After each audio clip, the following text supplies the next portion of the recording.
نستغفره ونؤمن به ونتوكل عليه ونعوذ بالله من شرور أنفسنا ومن سيئات أعمالنا من يهده الله فلا مضل له ومن يضلله فلا هادي له ونشهد أن لا إله إلا الله وحده لا شريك له ونشهد أن محمدا عبده ورسوله فقد قال الله تعالى في القرآن المجيد والفرقان الحميد بعد أعوذ بالله السميع العليم من الشيطان الرجيم بسم الله الرحمن الرحيم يا أيها الذين آمنوا اتقوا الله حق تقاته ولا تموتن إلا وأنتم مسلمون يا أيها الناس اتقوا ربكم الذي خلقكم من نفس واحدة وخلق منها زوجها وبث منهما رجالا كثيرا ونساء واتقوا الله الذي تساءلون به والأرحام إن الله كان عليكم رقيبا يا أيها الذين آمنوا اتقوا الله وقولوا قولا سديدا يصلح لكم أعمالكم ويغفر لكم ذنوبكم ومن يطع الله ورسوله فقد فاز فوزا عظيما أما بعد وقال النبي صلى الله عليه وسلم وشر الأمور محدثاتها وكل محدثة بدعة وكل بدعة ضلالة وكل ضلالة في النار وقال أيضا فإن أصدق الحديث كتاب الله وخير الهدي هدي محمد صلى الله عليه وسلم الله كلا புகழும் புகழ்ச்சியும் உரித்தாகட்டும். அந்த வல்ல ரஹ்மானின் சாந்தியும் சமாதானமும் அருளும் கிருபையும் நேசமும் பாசமும் அனைத்து தூதர்கள் மீதும் குறிப்பாக நமது உயிருக்கும் மேலானவர் கண்மணி நாயகம் முஹம்மதுர் ரசூலுல்லாஹ் ஸல்லல்லாஹு அலைஹி வஸல்லம் அவர்கள் மீதும் அவர்களுடைய குடும்பத்தாரின் மீதும் அவர்களை பின்பற்றிய உத்தம சத்திய சஹாபாக்கள் தாபிஈன்கள் இன்னும் இந்த இஸ்லாத்துக்காக தியாகம் செய்த அனைத்து இமாம்கள் சலஃப்கள் முன்னோர்கள் நல்லவர்கள் இந்த உலகத்தில் வாழ்ந்து மரணித்த வாழுகின்ற முஸ்லிமான அனைத்து ஆண்கள் பெண்கள் குறிப்பாக இந்த நிகழ்ச்சியில் ஆர்வத்துடன் இந்த மார்க்க கல்வியை இந்த மார்க்கத்தை புரிந்து தெளிவு பெற வேண்டும் என்பதற்காக வந்து அமர்ந்திருக்கக்கூடிய நம் அனைவர்கள் மீதும் என்றென்றும் நிலவட்டமாக என்று கூறி என்னுடைய இந்த உரை நான் ஆரம்பம் செய்கிறேன். கண்ணியத்திற்குரியவர்களே, பெரியவர்களே, அல்லாஹ்வின் நல்லடியார்களே, இன்று இன்ஷா அல்லாஹ் பெண்கள் சம்பந்தமாக தலைப்பு நமக்கு கொடுக்கப்பட்டுள்ளது. பெண் சஹாபாக்களின் சாதனைகள். அல்ஹம்துலில்லாஹ், ஆண்கள் சம்பந்தமாக வரலாற்றிலே நாங்கள் அதிகமாக படிக்கின்றோம், கேட்கின்றோம், அதை வாசிக்கின்றோம், அதை அதிகமாக கேள்விப்படுகின்றோம். ஆனால் பெண்கள் சம்பந்தமாக அந்த பெண்களை உருவாக்கிய அந்த ஆண்களை உருவாக்கிய இந்த வரலாற்றை மாற்றக்கூடிய மாபெரும் வீரர்களை, மாபெரும் மார்க்க அறிஞர்களை, ஒரு சமூக தலைவர்களை, அதை உழைத்து உருவாக்கிய அந்த தாய்மார்களை பற்றி பேசுவதற்காக நம்மிடத்தில் அதிகமாக நேரம் இல்லை. நாம் அதை பற்றி தெரிந்து கொள்வதில்லை. அவர்களுடைய வரலாற்று என்ன என்று நமக்கெல்லாம் தெரியாமல் தான் இருக்கின்றது. பெண் சஹாபாக்களை, பொதுவாக சஹாபாக்களை பற்றி தலைப்பு வரும் பொழுது அதில் அதிகமாக பெண் சஹாபாக்கள் அல்ஹம்துலில்லாஹ் இந்த மார்க்கத்திற்காக உழைத்தவர்கள் இருக்கின்றார்கள். ஆரம்பத்தில் நாங்கள் எடுத்துக்கொண்டால் அல்லாஹ்வின் தூதர் முஹம்மது நபி ஸல்லல்லாஹு அலைஹி வஸல்லம் அவர்களுடைய வாழ்க்கையில் அதிகமாக உதவி செய்த அவர்களுடைய மனைவி, அவர்களுடைய துணைவி அன்னை ஹதீஜா ரலியல்லாஹு அன்ஹா அவர்கள். இவர்களுடைய சாதனை பற்றி நாங்கள் எல்லாம் பேச போனால் ஒரு புத்தகமாக, இன்னும் மிகப்பெரிய ஒரு நூலாக எழுதி கொள்ளலாம். அவ்வளவு அதிகமாக அல்ஹம்துலில்லாஹ் அன்னை ஹதீஜா ரலியல்லாஹு அன்ஹா அவர்களுடைய சாதனைகள் இருக்கின்றது. குறிப்பாக இப்போது கூட நமது ஷேக் ஹாஃபிஸ் ரஹ்மத்துல்லாஹ் ஃபிர்தோசி ஹஃபீதுல்லாஹ் அவர்கள் கூறினார்கள், அன்னி ஹதீஜா ரலியல்லாஹு அன்ஹா ரசூலுல்லாஹ் அவர்களுடைய பதட்டத்துக்கு பிறகு, ரசூலுல்லாஹ் அவர்களுக்கு முதல்ல வஹி இறங்கிய பிறகு தன்னுடைய வீட்டில் வந்து தஸ்ஸிரூனி தஸ்ஸிரூனி ஜம்மிலூனி ஜம்மிலூனி என்று அவர்கள் பயத்தோடு வந்தார்கள். ஏனென்று சொன்னால் தன்னுடைய கண்களால் முழு உருவத்தை, உண்மையான உருவத்தில் ஜிப்ரீல் அலைஹிஸ்ஸலாம் அவர்களை பார்த்து அந்த சம்பவம் நிகழ்ந்தது. முதல் வஹி இறைவனிடத்தில் இறங்கிய முதல் வஹி. அந்த இடத்தில் அவர்கள் பதட்டத்தோடு வந்தார்கள்.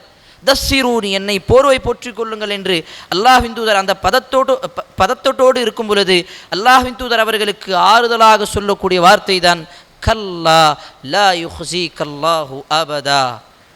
அன்னை ஹதீஜா ரலியல்லாஹு அன்ஹா அவர்கள் சொன்ன வார்த்தை, அல்லாஹ்வின் மீது சத்தியமாக, வல்லாஹி கல்லா லா யுஹ்ஸீகல்லாஹு அபதா, அல்லாஹ் உங்களை ஒருபோதும் வீணாக்க மாட்டான்.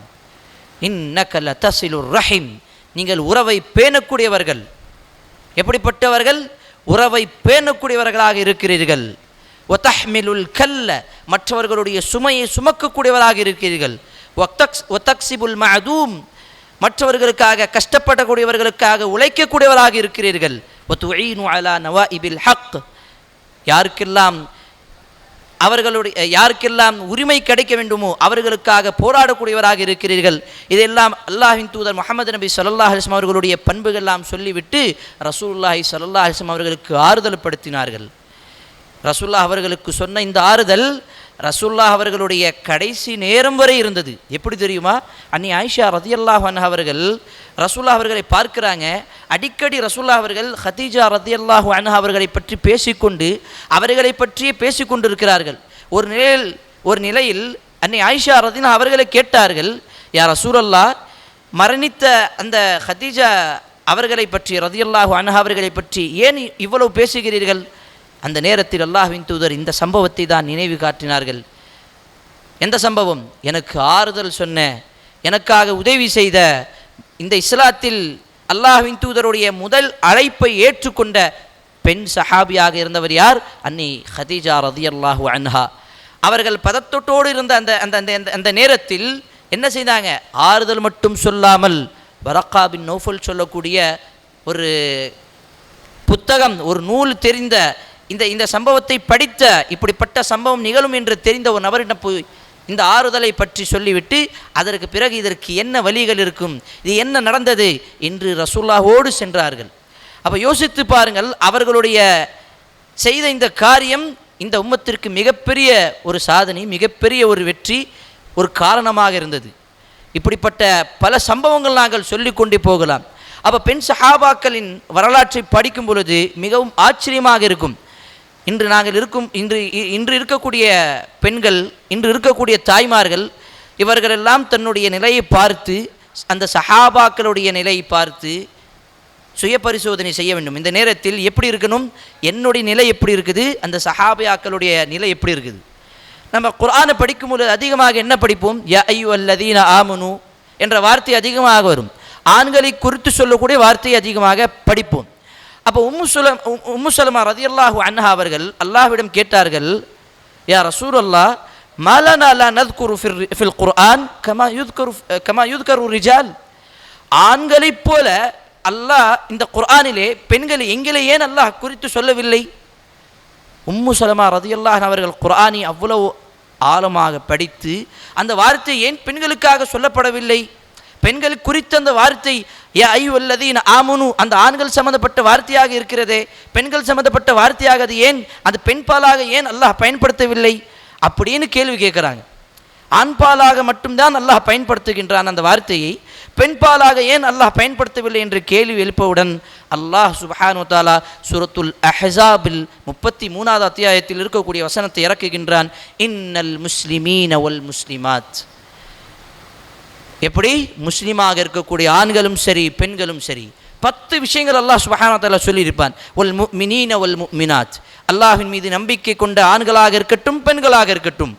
வல் கானித்தீன வல் கானித்தாத் வஸ்ஸாதிகீன வஸ்ஸாதிகாத், இப்படி 10 விஷயங்களை அல்லாஹ் சுப்ஹானஹு வ தஆலா சொல்லிவிட்டு கடைசியாக சொல்லுகின்றான், அஅத்தல்லாஹு லஹும் மக்ஃபிரஹ் வ அஜ்ரன் அஸீமா, இப்படிப்பட்டவர்களுக்காக தான் அல்லாஹ் மிகப்பெரிய ஒரு கூலியை ஏற்பாடு செய்திருக்கிறான்.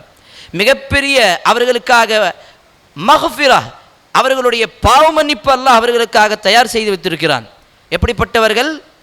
இந்த 10 பண்புகளை நாங்கள் படிக்க வேண்டும். சூரத்துல் அஹ்ஸாப் 33வது அத்தியாயத்தில் இருக்கக்கூடிய 22வது ஜுஸு ஆரம்ப வசனத்தில் இருக்கக்கூடிய வசனம். இந்த வசனத்தை நாங்கள் கண்டிப்பாக ஒவ்வொரு நபரும் படிக்க வேண்டும். அல்லாஹ் சுப்ஹானஹு வ தஆலா அப்படிப்பட்ட ஒரு பண்பை நம்மிடத்தில் எதிர்பார்க்கின்றான். இப்படிப்பட்ட பண்பு நம்மிடத்தில் இருக்க வேண்டும். அப்போ இந்த வசனம் இறங்கிறதுக்கு முக்கியமான காரணமாக இருந்தவர்கள் யார்? உம்மு சலமா ரதியல்லாஹு அன்ஹா. இது மட்டுமல்ல, பல சஹாபாக்கள் ரசூலுல்லாஹ் அவர்களுடைய மணிமார்கள் நாங்கள் பார்க்கும் பொழுது யார்? அன்னை ஆயிஷா ரதியல்லாஹு அன்ஹா.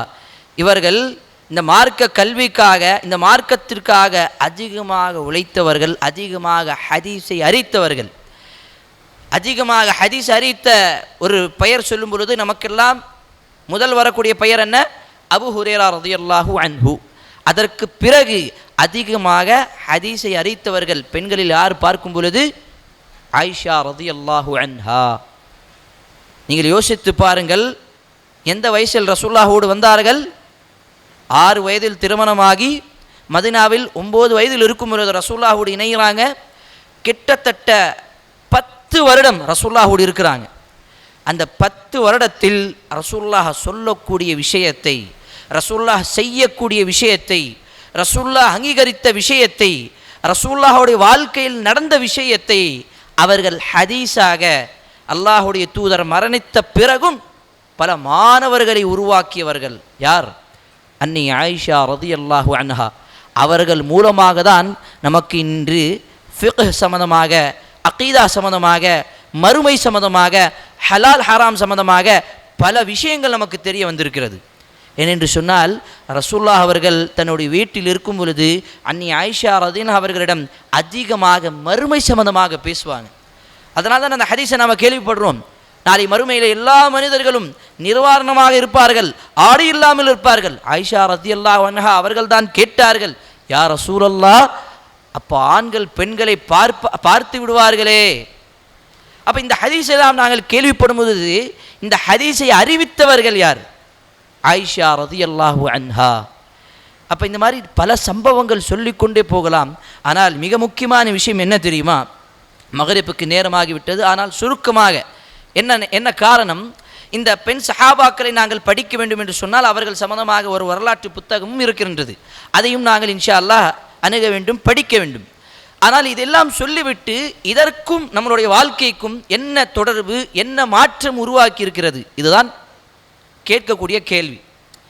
எப்படி ஆயிஷா, ஹப்சா, ஃபாத்திமா, ஹதீஜா, சவுதா இப்படிப்பட்ட சஹாபியாக்களுடைய பெயர்களெல்லாம் நாங்கள் தன்னுடைய பிள்ளைகளுக்கு வைக்கின்றோம்.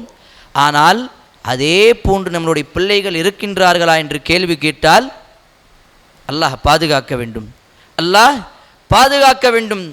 தன்னுடைய ஹிஜாபை கலற்றிவிட்டு தன்னுடைய மானத்தை மரியாதத்தை விலைக்கு சென்றுவிட்டு கொடுத்துவிட்டு இப்படிப்பட்ட ஒரு மோசமான சூழலில் தான் நாங்கள் இருந்து கொண்டிருக்கிறோம். சகோதரர்களே, பெரியோர்களே, தாய்மார்களே, அதனால் தான் எங்களுடைய உஸ்தாத் அவர்கள் சொல்லுவார்கள் அடிக்கடி, இந்த உலகத்தில் இப்போது இருக்கக்கூடிய காலகட்டத்தில் ஒரு பெண்ணை சரியாக வளர்ப்பது மிகப்பெரிய ஒரு ஜிஹாதுக்கு சமம்.